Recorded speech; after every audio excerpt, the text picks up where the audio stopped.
good do you want to be? How much time are you willing to give? Training, practice, endurance, persistence, commitment, time.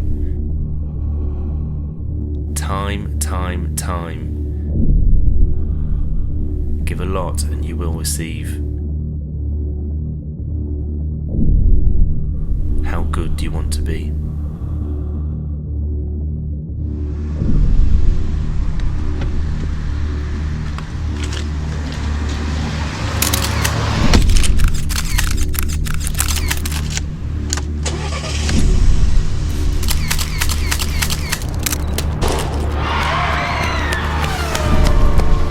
You have a dream, that is your goal, and you work towards a goal.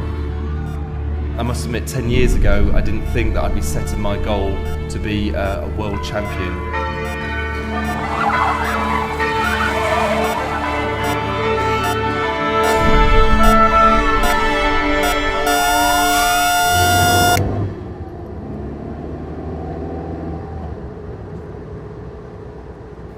It was the afternoon because the day before me and Ruth had gone to a party and we'd left the car at the person's house in Sheffield.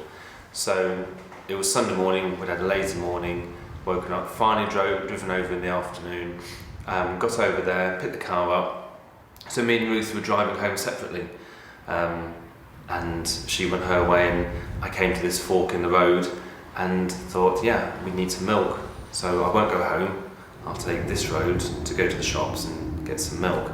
And that's what changed my life, was taking this road, because it was on this road where I lost control of the car. I skidded on the road through no fault of my own, not speeding or anything like that. Just lost control of the car. It slid and started skidding towards the pole that was at the side of the road. I just had to brace for impact, knowing that I was going to hit it. I knew I was going to hit the curb, and I could see the pole as well. I went unconscious as the impact of the car hit the pole.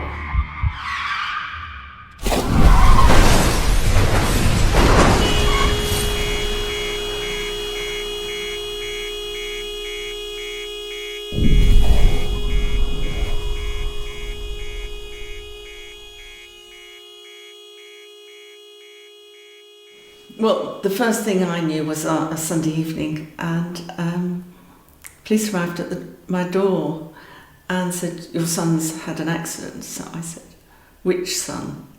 Because I have two sons. And they said, they didn't know, but they said there was an accident in Sheffield. So I said, that means that's my son Steve.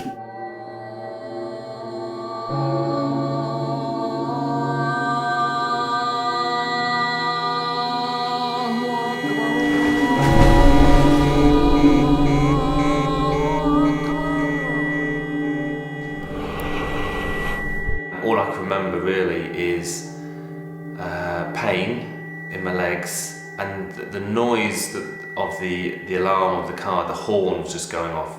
It was really, really annoying. I was just very nervous and just anxious to know what was going on. But when I got to the hospital, I can't remember who told me how bad it was, that his legs had been injured.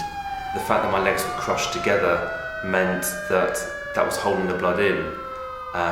When the fire brigade finally did cut me free, then the blood wanted to gush out. So the fact that they were squashed, and I couldn't see them being squashed or how severe the injury was, that's part of my survival as well. I'd like to say I'm strong-willed, but I think if anybody sees stuff like that, you will go into shock.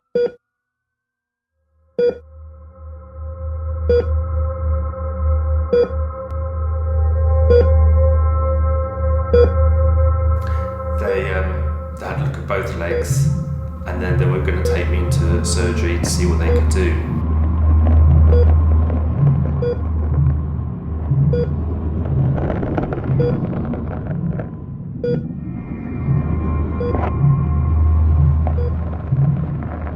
we sat there until midnight, and then they found us a room. And we stayed the night, and about 5 in the morning came to tell us that they'd operated on him and saved his life for the time being, but he still might die of the shock of the accident and the length of the surgery.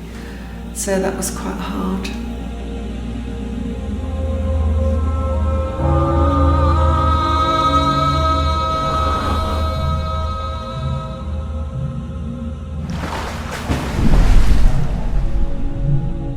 My left leg had been wrenched to the side, so the knee ligaments had all been ripped apart. So they just put my leg straight, and then they put a plaster cast around it and kind of deal with it later, which they did.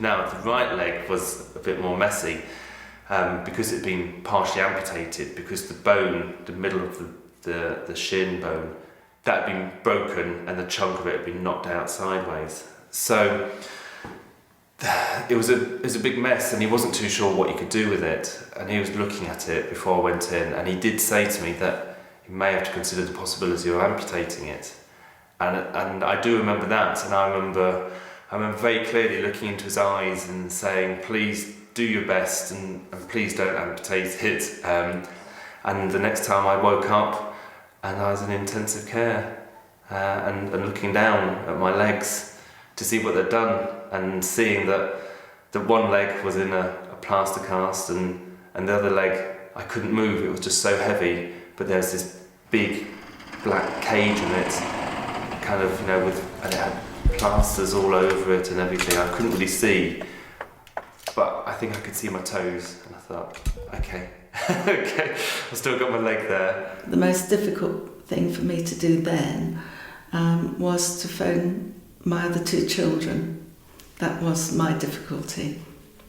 My husband had died 2 years previously, so I was head of the family, and I phoned my daughter first, and I think she burst into tears, I'm not sure, and she said, what about Bruce? So I said, oh, I'll phone him. So I phoned my other son, and he just burst into tears. That was really, really hard. And then they phoned each other, and the next day they just drove up to Sheffield so that we could all be together. I can remember people coming in then. I can remember my mum and my brother.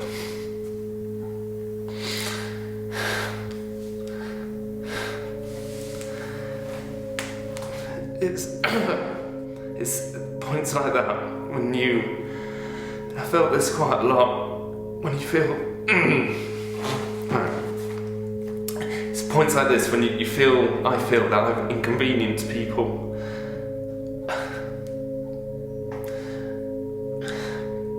because they've had to travel a long way to come and see me, so it's really nice. It's really nice that they came to see me in intensive care, and I can remember my brother turning up and my sister and kind of being surprised that they were there, and I remember getting, I think it was Ruth, to draw a picture of me in my bed because I couldn't see around me. I couldn't see the tubes and the pumps and stuff, so she drew a little picture. Yeah, I suppose that's where recovery started from that point. Then to drink again and eat again, because I knew I needed energy, so that was quite a major part. And I remember being in intensive care, and it's weird because there's a lot of machines, a lot of bleeping going on, and you kind of got a one-on-one care as well with the nurse that's there, so constantly checking on you, constantly checking all the machines. When I came out of surgery, my leg was short by 4 inches. I can't remember at what point I realised that, but at some point the surgeon would have told me that my leg was shorter, but they managed to save it. So I was quite happy at that. It's kind of a compromise, and I think throughout my recovery there's been a lot of compromises. Some things that you'd never dream of before, and after a while you think, well, I've got to accept it, you're going to lose some movement of your leg. I don't want that at all, I want 100%. They'd never done this length before, 4 inches is a lot to do. And also my age was just on my side, so this is before my 30th birthday, so I was 29. If I'd been over 30, then they probably would have gone towards amputation a lot more. I just wanted my legs the right length. That's it. Nothing else to say.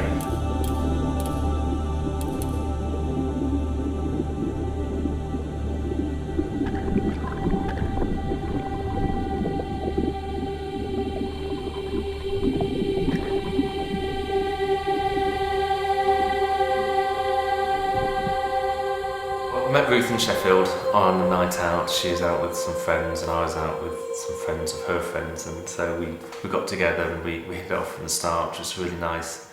Just remember seeing her. She's got lovely blue eyes, and I remember those standing out and a lovely smile, so I went over, and we eventually, as the evening went on, we talked more and more and spent the whole evening just talking and getting on with each other, which was really nice.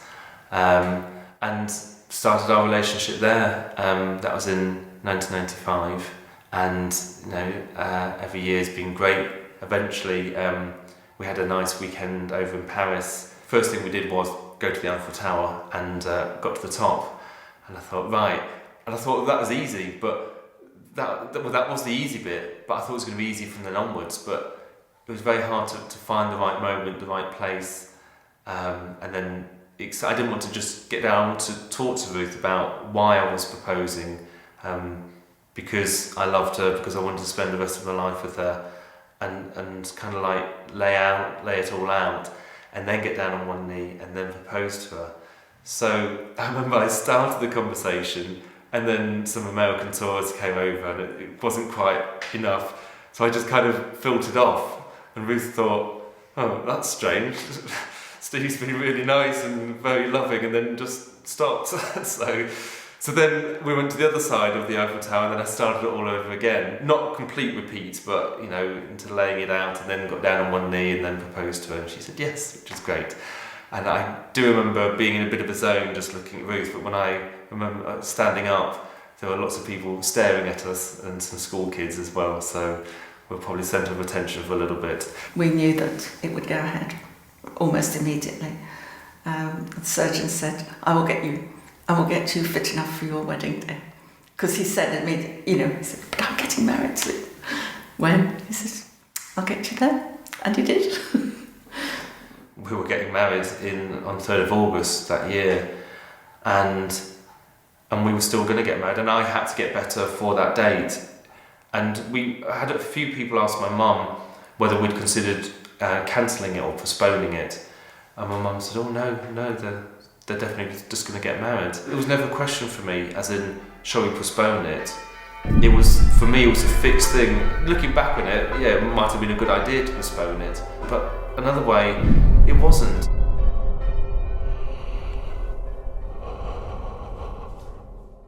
We'd said that we were going to get married on that date, and we told everybody, and sometimes weddings are very hard to fix in people's diaries to get everybody together that you want. And that's when I wanted to marry Ruth, and so that's when I was going to marry her. And so the way I saw it is I just needed to get better so that we could get married on that day.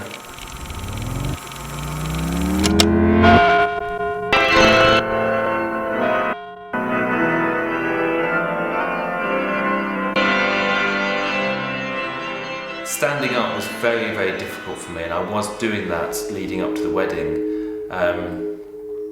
I think it used to scare me more than anything. You need a lot of courage, but then you slowly had to let go of the Zimmer frame. Your knuckles were white because you were like holding onto the Zimmer frame so much. Now, as you release the weight from your arms, the weight all goes through your legs, and that's where it's the mind over matter. So then you have to use your brain, and you have to inflict pain on yourself by moving your weight over to your right leg, which you've got to remember still got this massive cage around, and the bone is still forming. So immense pain, immense discomfort, and you had to do it. I feel I'm a very traditional person when it comes to certain things, and which is why I wanted to get married in a church, and I wanted to get married in our local church as well, because that's where we live. I wanted to go down the aisle. I wanted to stand up at the front of the church, because that's what you do, and get the rings. And instead of coming up with excuses, because a lot of people come up with excuses and they're like hurdles, you know, they hit these excuses, I can't do that. Well, that's what losers are made of, and I wasn't going to be a loser, and I wanted to achieve, I wanted to do these things that I wanted to do. And so I had to get around these excuses. I realised that I couldn't stand at the front of the church for a long, long time, so how was I going to get around that? So I worked out what I needed. I needed to lean on something or prop against something, and that's where I came up with the shooting stick. People say that when I did stand up at the front, to them it looked a bit like a miracle, because they knew how injured I was, both legs crushed, comes in a wheelchair, clearly can't walk, can't stand. And then I go to the front, and then after a bit of talking and everything, Steve rises, and you know, people were saying they were dumbstruck, like, oh, he's standing, you know, it's amazing. And then I stayed there because they couldn't quite see the shooting stick. And a lot of people still got this image of me standing there, and the light was shining through the window, the church window, shining down on me and Ruth. And I can picture it, but obviously I never saw that, but everybody else did, the congregation did, all our friends and family saw this image, and they say that to them was really special.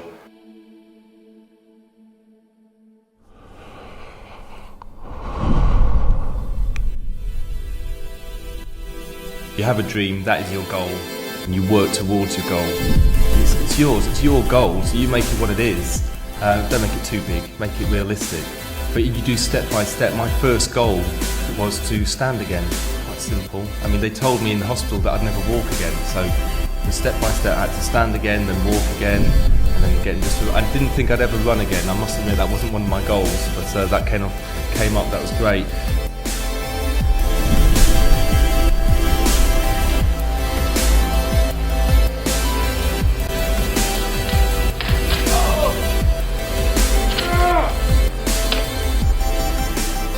My goal for 2009 was to do a triathlon. That's all I wanted to do, just one.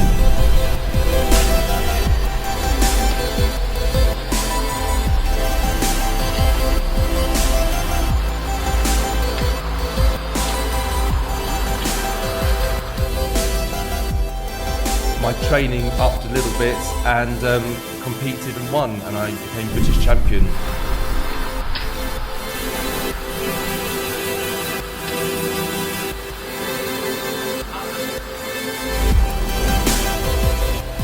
I must admit, 10 years ago, I didn't think that I'd be setting my goal to be a world champion in power triathlon and representing Great Britain.